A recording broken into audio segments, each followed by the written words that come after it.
You know the pile, the one you keep moving from place to place, mail, forms to fill out, kids' art, stuff you swear you'll handle very soon.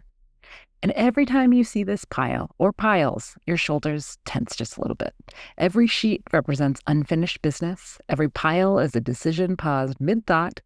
But there is a pretty simple way to actually solve this problem once and for all. And in today's episode, I am sharing it with you.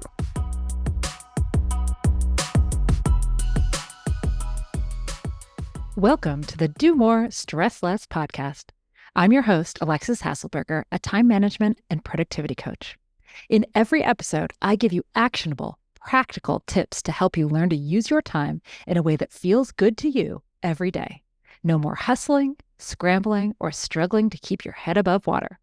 So let's dive in, and soon enough, you'll be doing more and stressing less.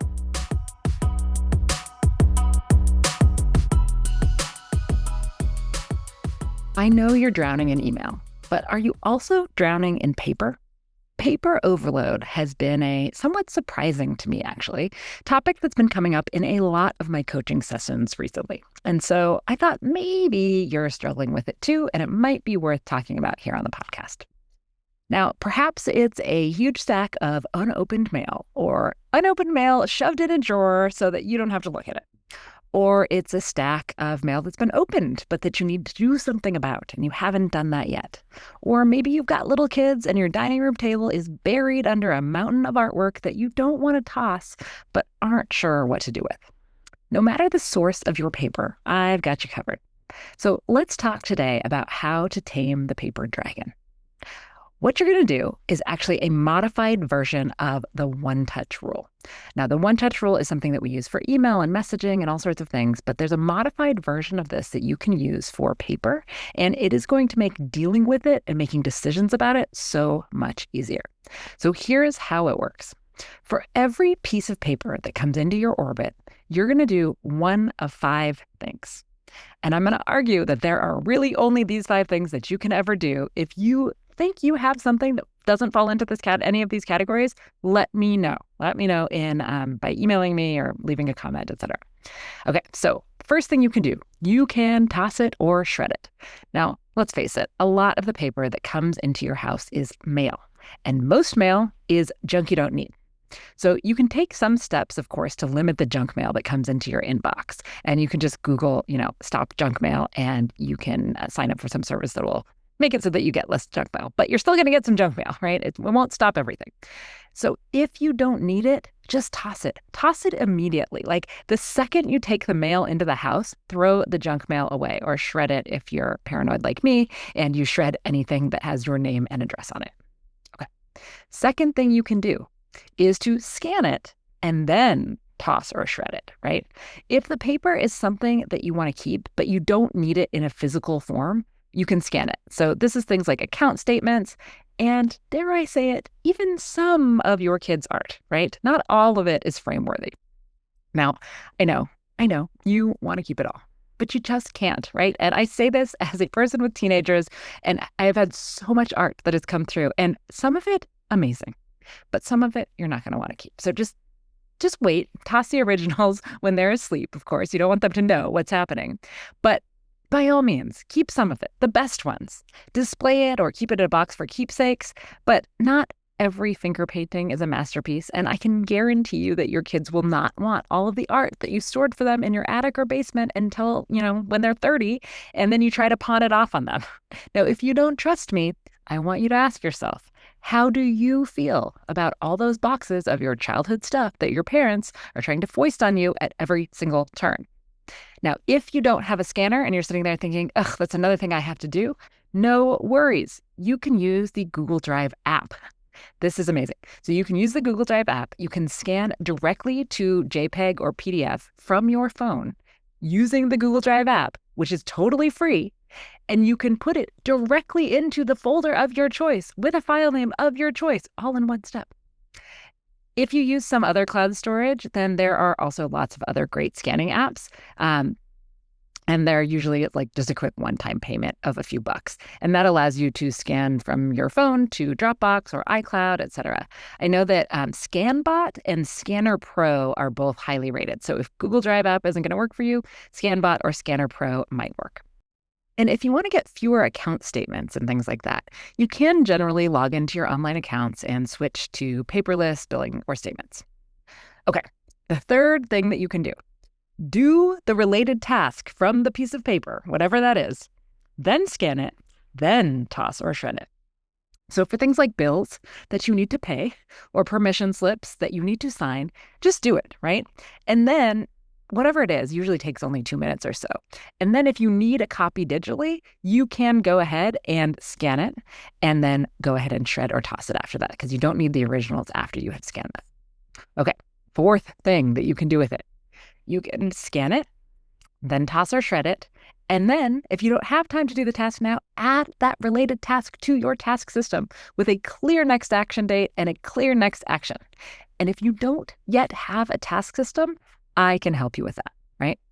Just reach out to me.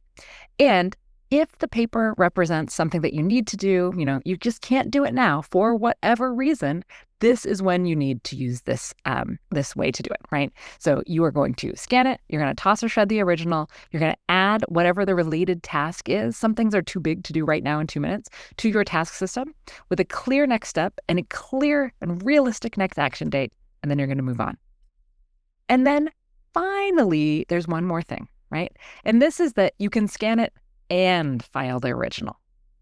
There are very few types of paper that you definitely do want to keep the original and have a scanned backup. These are things like birth certificates, deeds for your car or your house.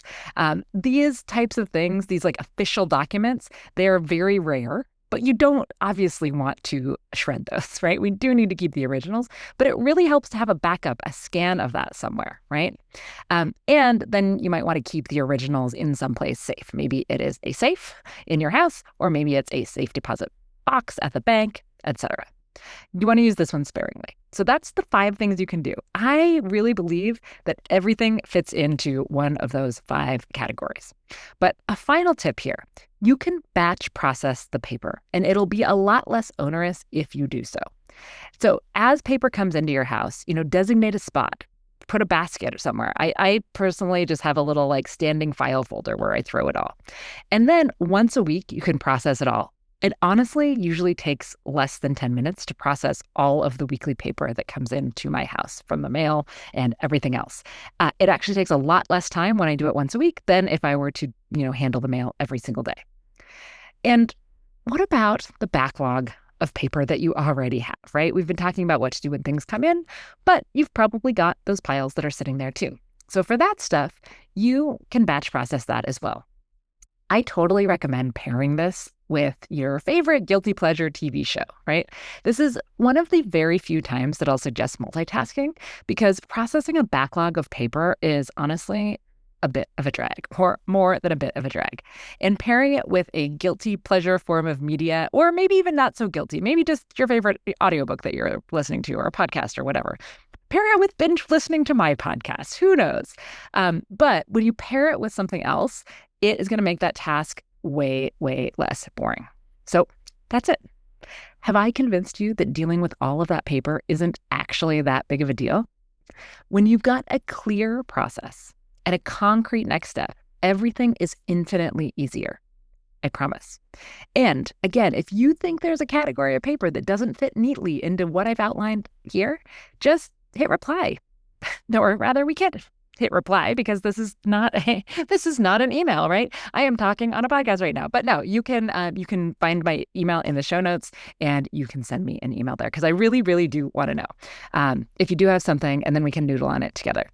I seriously do love it when people email me, so I am not just saying that. I am a real person here, and I am sending this podcast into the void. And when you email me to let me know that something resonated, or to ask a question, or to challenge me on something, that actually makes me super duper happy. Okay, before you go, one more thing.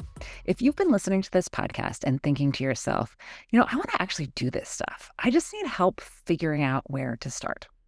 then I've built something for you. It's called the Do More, Stress Less app. And it's personalized coaching every single day based on the same process that I use with all of my clients. It is trained in my voice and on everything I've ever put out into the world. How it works is that you take a quick quiz and it builds a plan around your brain, your goals, your schedule. And then every day you get support. You get a specific action step to take and you get coaching guidance. And it adapts to you as you go, which I think is the very coolest part of the whole thing. So there's no falling behind, right? It's not a set of modules you need to do. There's no rigid rules around it. It's just consistent progress that adds up over time.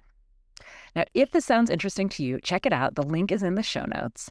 And as always, if you found today's episode helpful, you can go ahead and share that with somebody else who might need to hear it too, right? If this has been helpful to you, I bet there's somebody in your world that would find value in it too. And that helps them and it helps this podcast grow to reach more people.